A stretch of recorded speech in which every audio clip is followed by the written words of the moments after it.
Você sabia que a linguagem hoje é uma das coisas mais importantes na comunicação do Evangelho? A mensagem é a mesma, mas a maneira como falamos.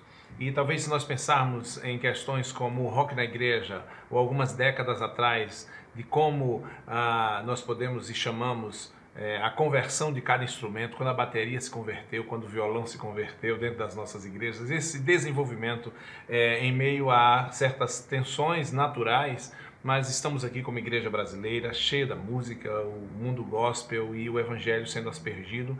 E vamos falar sobre isso no nosso Conversa Batista, que entra no ar. Nós temos a alegria e a honra de estar aqui hoje com o Mauro Henrique, do Oficina G3, e também do Loop Session, vai nos falar um pouco desse projeto. Mauro, seja bem-vindo. Poxa, pastor, obrigado. Muito feliz em estar aqui com vocês. O Conversa Batista é um tempo que a gente tem colocado nas mídias sociais esse nosso programa, sempre para comunicar. Nós falamos geralmente para líderes, para os pastores, para a juventude, então para o povo das igrejas, o nosso povo de maneira geral. Claro que hoje mídias sociais está no mundo inteiro, mas o ideal é que a gente sempre sugestionar e provocar e até conversar o que a gente vive no cotidiano. Sim. Desse povo abençoado, da igreja brasileira, desse povo que evangeliza, desse povo que ora, desse povo que canta para Deus. E nós vivemos esse boom, esse momento também cheio de suas tensões, como o nosso país vive hoje. Mas eu queria primeiro que você começasse falando um pouco de você, da sua história, a Oficina G3, 10 anos, como é que está a oficina e os outros projetos que você participa hoje. Você anda por aí o mundo inteiro e o Brasil inteiro falando. Conta um pouco da sua história do Mauro. Então, assim, eu nasci na Igreja do Nazareno, né, aqui em Brasília, e foi muito bom porque eu vim de uma família muito humilde, onde meu pai proibia minha mãe de ir para a igreja, aquela coisa, né? Acho que é a história de muitos. E enfim, quando meu pai saiu de casa, eu tinha apenas 8 meses de idade. Então, minha mãe conseguiu pelo menos, né, por mais que tenha sido muita luta, ela era apenas uma dona de casa, né? E eram 3 filhos e criou a gente na igreja. Então, ali foi um ambiente onde serviu de educação para mim, né, também. Mas foi um ambiente onde eu aprendi música, onde minha mãe conseguiu nos proteger, né? Embora num bairro muito perigoso, enfim, mas minha mãe conseguiu nos proteger, enfim. E ali seguiu a vida. Mais tarde, muitos anos mais tarde, eu comecei a me profissionalizar em música, fui chamado para gravar um disco, enfim, aí a coisa começou a acontecer. Então, meu caminho dentro da música era tocar na igreja e o canto chegou muito depois, era só tocar guitarra. Eu gostava de tocar guitarra e contrabaixo. E aí, de repente, eu entrei nesse ramo da música cantando. Então, a galera não sabia que eu cantava. Eu entrei num concurso, passei no concurso e, enfim, depois disso, o produtor do estúdio me chamou para trabalhar. Então, eu segui, né, essa vida até 2008. Isso tudo começou em 2000, mais ou menos, 2008. Eu já tinha uma banda aqui em Brasília, chamada Vértice, né, e era a banda do antigo do tecladista, né, do Oficina G3, o Jean Carlos. Ele fundou, ele é daqui de Brasília. E aí, de repente, eles ouviram o som, enfim, e me chamaram. Né? E foi uma loucura, porque eu estava já com viagem marcada, com passagem comprada, com escola paga de inglês, que eu ia para a Irlanda, para Dublin, morar com minha esposa. E aí, de repente, o Juninho me ligou, a Fran, e tudo mudou, né? E aí foi aquela loucura, e aí, o que a gente faz, né? Aí, enfim, fui para São Paulo, entrei na Oficina G3, foi uma mudança drástica, porque é uma banda que quando eu entrei já tinha 20 anos de banda, então tem uma história, tem um traço. Isso, exatamente. Você estava falando dessa coisa da música gospel, a forma que, então, esses caras realmente ralaram muito. Tem um legado que chegou até você e você. Exato. Então, para mim foi uma responsabilidade muito grande encarar um público enorme, uma coisa que já foi construída, né? Tipo, você não construir do zero igual a eles. Sim, então, meu Deus, foi uma loucura, assim, não vou mentir, eu pensei em desistir mesmo, cara, isso não é pra mim. Os desafios que não nos assustam não vale a pena. Isso é verdade. Mas isso eu persisti e me transformou demais, assim, me fez um profissional melhor também, né? mas acima de tudo, experiências de histórias de vidas mudadas, assim. Como é que você vê toda essa história aí? Eu sei que você olhando para trás, lembrando um pouco que falou Steve Jobs, fazendo as conexões à tua história, como é que você vê esse fio condutor de Deus dirigindo a tua vocação, dizendo, tô aqui, pega minha mão e eu vou te trazendo. Como é que você percebe isso hoje na história do que você já viveu? Eu vejo assim que quando eu era criança, as pessoas viviam falando para mim que isso iria acontecer, né? Sentiam isso, sonhavam com isso. Eu era criança, eles falavam, né? E eu percebi nitidamente Deus realmente traçando essa linha até chegar ao Oficina G3, né? E foi numa época que eu tive isso como resposta de Deus, porque eu tinha falado com o meu pastor sobre essa coisa de ir para fora, para o país, estudar e enfim, deixar minha vida aqui, né? E era uma aventura sei lá, eu sempre quis sair do país, quis ter essa experiência fora. Nada demais, mas uma vez eu perguntei para ele, né, assim, sobre isso. Você quer que eu te fale como pastor ou como amigo, né? Então, assim, esse é o desejo do seu coração. Você tem certeza que Deus quer isso para você? E eu, sendo sincero, não. E aí, de repente, veio o Juninho e me chamou para entrar no Oficina de 3, nessa hora. Nessa hora, exatamente nessa hora. Que eu tava assim, cara, será que eu tô sendo teimoso? Né? E aí, de repente, tudo mudou.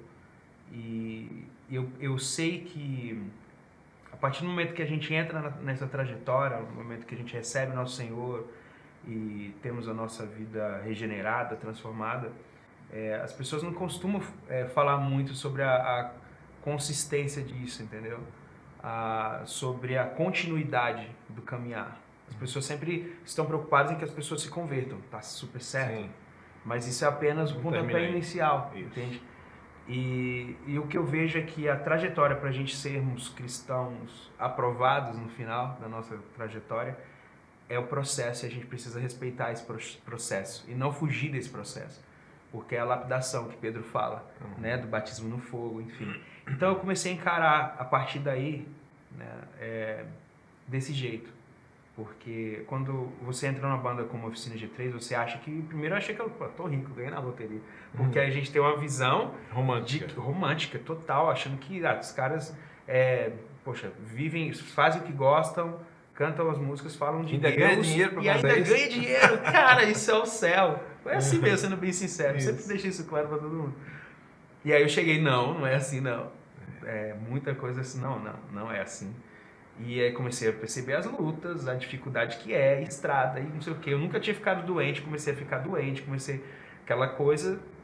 As pessoas não imaginam, porque as pessoas veem a gente num palco, veem a gente num púlpito, as pessoas não imaginam como é. São plástica, estética. Exatamente. Isso aqui é só aquilo. Eu acabei de falar, acabei de chegar em Brasília e fui direto para o hospital, tive um cálculo renal, entendeu? Então, em vez de você passar mal em casa, você passa na rua. É isso que acontece muito.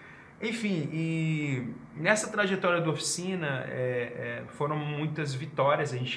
No primeiro disco que eu gravei com eles, a gente já ganhou o Grammy Latino de melhor álbum cristão, lá em Las Vegas. Então foi a primeira vez que eu saí do país e foi uma loucura, assim, imagina a minha cabeça, né? Eu falei, nossa, mano, aí fui pro Japão, comecei a viajar com os caras e eu... É muito louco isso. Loucura. É um looping.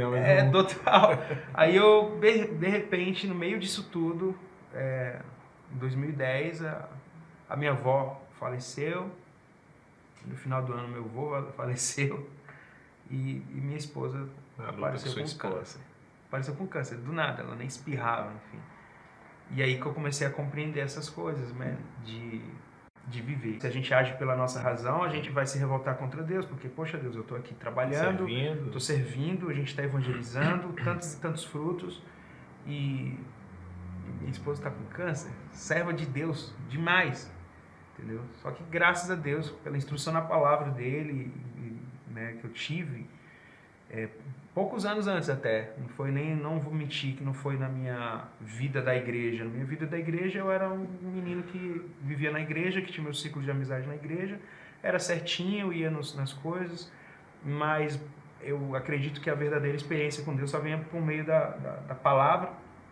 E quando eu tinha 24 anos, eu e a Jaque, né, que é a minha esposa que faleceu, a gente teve uma experiência muito forte através da luz da palavra, né, de revelação, de fato, dessa coisa de perspectiva, né, que é o segredo, né, que Paulo fala. A intimidade. E isso transformou a nossa cabeça. Então, eu acho que isso foi uma preparação, um cuidado de Deus para esse momento. Quando aconteceu, então a gente conseguiu reagir de uma maneira mais racional, espiritualmente falando, sabe?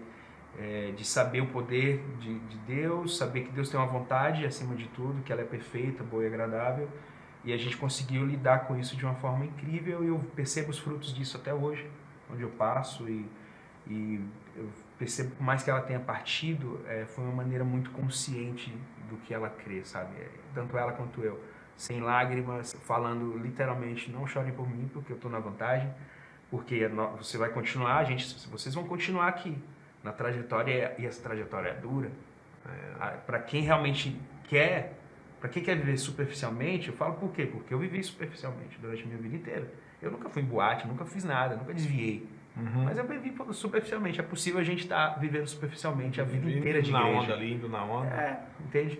Sem experimentar a verdadeira vida plena que Deus nos deu, sabe? Então já faz um tempo que essa é uma mensagem que eu tenho carregado muito, que é tentando abrir os olhos das pessoas para viver a vida plena, de uma forma mais consistente. Eu gosto que você está falando de trajetória e é bem isso, que às vezes a gente pensa que Deus é o Deus somente que vai nos levar para o céu, o Deus que nos espera lá e as bodas do poder, tudo longínquo, né? Mas Ele é o Deus da caminhada, exato, do dia a dia, do cotidiano, agora, está aqui com a gente. E contar isso, você falando desse drama, dor que você viveu em família, da perda da sua amada, e alguém já falou, eu não lembro, não sei se foi Tozer, ele disse, Deus nunca usará poderosamente quem não sofreu profundamente. Tozer, eu já li muito Tozer, né? Então, você falando disso aí, então tem esses cravos de sofrimento na história de quem faz parte do processo. Faz parte do processo. Isso lapida a gente, né? E Jesus nunca falou outra coisa. Ele nunca disse que não teria sofrimento. Exato. Inclusive, o apóstolo Paulo diz em Filipenses que nos deixou o exemplo de viver e sofrer por amor a Ele, né? E falando um pouco dessa caminhada, dessa história tão bonita que alguém já disse também, mais no mundo da filosofia, nós somos o que fizeram de nós. Então essa história, essa carta que somos nós, que é você, então nós estamos aqui falando dessa carta, essa carta que é a igreja brasileira e você nas suas experiências, nos shows, falando nessa linguagem jovem, em eventos, enfim, do Brasil Gospel, e a gente tem vivido um momento que eu entendo virtuoso. Ouvi um dia de um líder e ele disse, se a igreja cresce, ela vai ter problemas, mas não tem problema.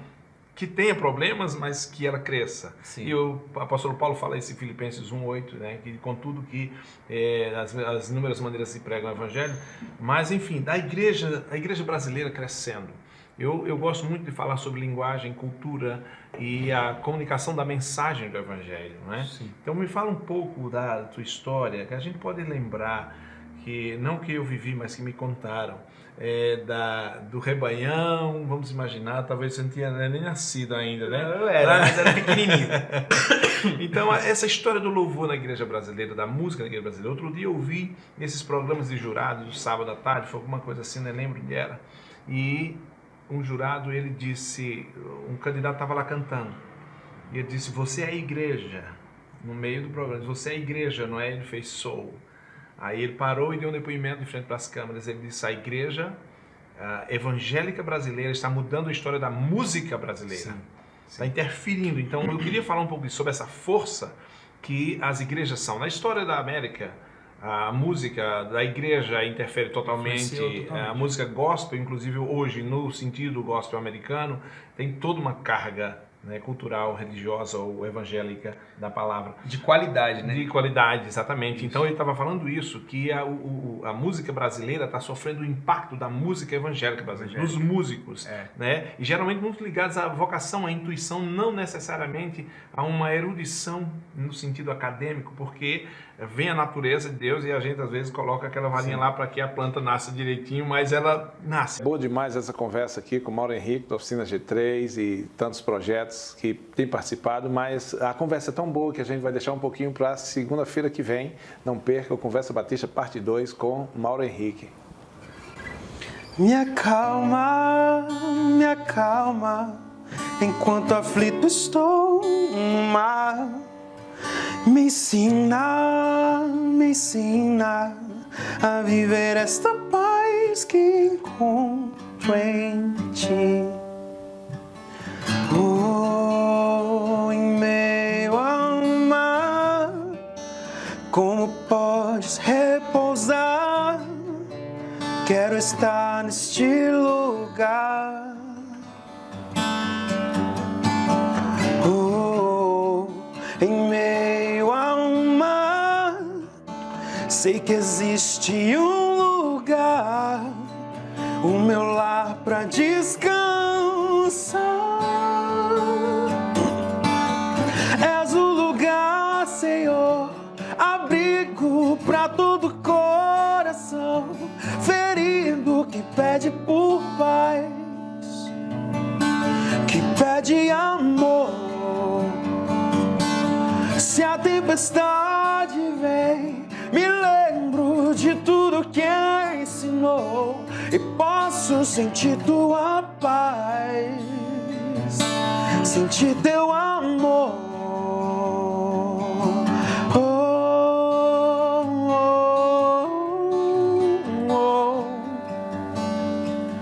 Me